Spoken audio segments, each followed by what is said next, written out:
Je vais vous montrer maintenant comment créer un graphique dans l'application Numbers. Pour créer un graphique, vous devez avoir fait au préalable un tableau avec des résultats, avec des données.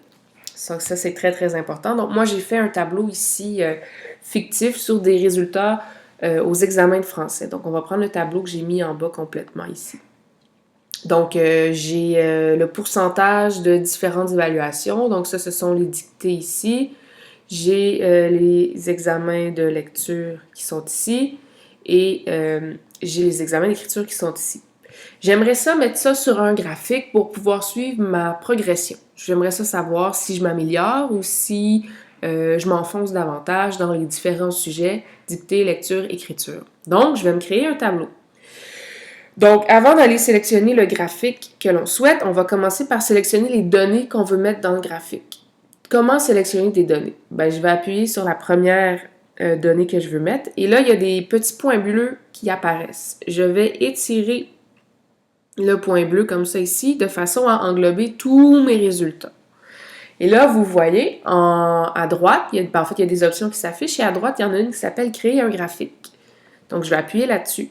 Et là, on me donne différents choix de graphiques. Vous avez des graphiques en 2 dimensions, vous avez des graphiques en 3 dimensions et vous avez des graphiques qu'on appelle interactifs. Vous pourrez vous amuser à essayer différents styles de graphiques. Moi, je trouve que côté visuel, c'est beaucoup mieux d'utiliser des graphiques en 2 dimensions. Donc, encore une fois, avec votre doigt, si vous vous promenez comme ça sur la page, vous allez voir différents styles de graphiques 2D apparaître. En fait, ce qui change, c'est la couleur des graphiques. Et vous avez différents choix de graphiques. Donc, vous avez des graphiques, des diagrammes à bande ici, à bande verticale, à bande horizontale. Vous avez des graphiques circulaires. Vous avez des graphiques à ligne brisée. Donc, ça sera à vous d'aller naviguer à travers ça. Quel style de graphique vous intéresse le plus selon le travail que vous faites. Dans mon cas, moi, ce que je voudrais, c'est un graphique à ligne brisée, comme celui-là ici, pour suivre la courbe de mes résultats. Donc, est-ce que j'augmente ou est-ce que je baisse mes résultats? Donc, une fois que vous l'avez choisi, vous appuyez dessus et il va apparaître comme par magie sur votre feuille de calcul. Donc, mon graphique, vous voyez, il est apparu ici. Hop. Même chose que pour le tableau, vous pouvez le déplacer à votre guise, vous pouvez le grossir, le diminuer, selon ce que vous voulez faire avec. Bon, mon graphique est fait.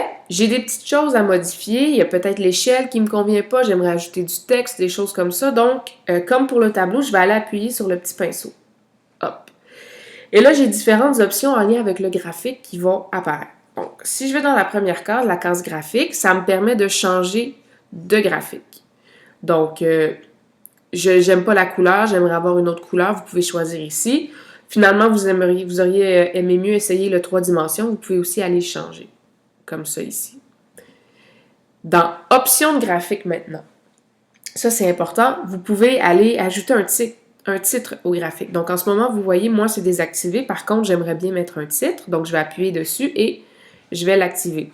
Et là, vous voyez, il y a le titre qui apparaît ici. Je pourrais aller changer son nom tantôt. Légende. La légende, c'est important dans mon cas parce que j'ai 3 courbes différentes. Une courbe bleue, une courbe jaune et une courbe verte. Donc, j'ai besoin d'une légende pour savoir quelle courbe correspond à quoi. Donc, c'est important que la légende soit activée. Bordure, ça vous donne une bordure autour de votre graphique. Donc, vous voyez, il y a un petit carré noir qui vient d'apparaître. C'est comme vous voulez, vous pouvez le laisser comme ça ou non. Ligne de connexion, c'est le type de ligne qui va se faire entre les points de mon graphique. Donc, ligne droite, c'est une ligne droite. Courbe, ça fait des petites courbes comme ça ici. Selon ce que vous voulez étudier, des fois, courbe, ça va être plus utile que droite. Dans mon cas, je préfère garder la ligne droite. Police du graphique, comme pour le tableau, vous pouvez changer la police de votre graphique, choisir une police qui vous convient. Vous pouvez aussi choisir de mettre la police plus grande ou plus petite. Encore une fois, c'est selon ce que vous voulez. Type de graphique, linéaire 2D. Donc, si vous voulez changer le type de graphique, ça aussi, c'est une autre façon de le changer. Vous pouvez décider finalement, vous voulez le mettre en colonne. Finalement, vous préférez avoir un diagramme circulaire. Donc, vous pouvez changer ça ici. Moi, je vais garder linéaire.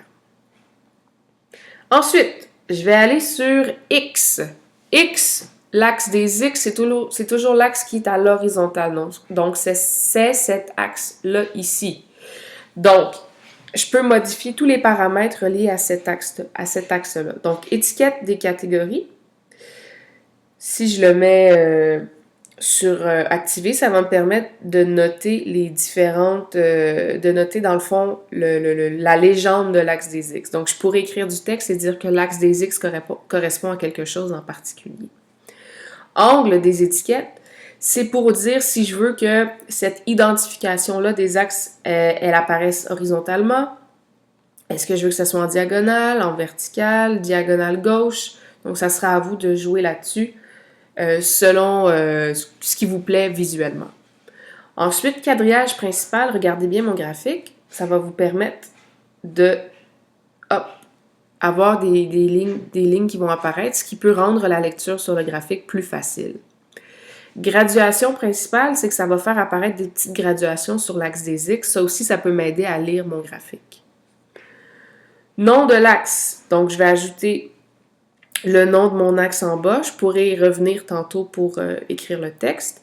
Et ligne de l'axe, ben, si je veux que mon axe, il y a une ligne qui apparaisse ou non. Donc, ça sera à vous à juger selon ce que vous souhaitez faire.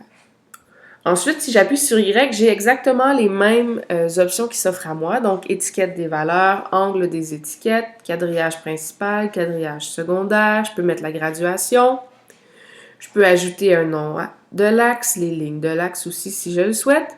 Et il y a certaines options supplémentaires. Donc, format des nombres identiques à la source. Ça, je vous conseille de toujours garder ça activé. C'est-à-dire que les nombres qui vont apparaître sur l'axe des Y vont avoir le même format que ceux qui apparaissent dans le tableau que vous avez fait. Donc, je vous conseille de garder toujours ça activé. Et réglage, échelle de valeur. Mais ça, c'est pour vous aider dans la graduation de vos axes. Donc, par exemple, moi, si je regarde mon tableau en ce moment, j'ai aucune valeur qui descend en bas de 25 sur l'axe des Y. Donc, dans le fond, de 0 à 25, ça me sert un petit peu à rien. Donc, je pourrais aller mettre dans valeur minimale. Je vais cliquer là-dessus et à la place de mettre automatique, je vais mettre par exemple 25. Et là, vous voyez, mon graphique a changé légèrement. La donnée la plus basse que je peux avoir sur l'axe des Y, c'est maintenant 25. Et vous pouvez aussi mettre une valeur maximale, comme par exemple, ça, ce sont des examens, mais je ne peux pas avoir une note en haut de 100%. Donc, je vais mettre valeur maximale 100. Et ça va l'afficher en haut ici sur l'axe des Y. Ici, intervalles principaux, ça vous permet de choisir quel bond vous voulez faire entre les graduations de votre graphique. Est-ce que vous voulez que ça soit des bonds de 5? Ça pourrait être des bonds de 10. Tout dépendant de quelles sont les données que vous avez à mettre, puis il faut vous arranger aussi pour que ça soit facile à lire, votre graphique, et pas trop chargé. Donc, ça sera à vous de décider quels intervalles vous voulez mettre. Finalement, disposition, ben ça vous indique si vous voulez placer votre graphique devant ou bien derrière, selon les données que vous allez mettre, en fait. Moi, je vous conseille de laisser toujours ça devant. Ça permet de mettre le graphique à l'avant-plan comme ça. Donc ça, c'est comment on fait un graphique avec Numbers.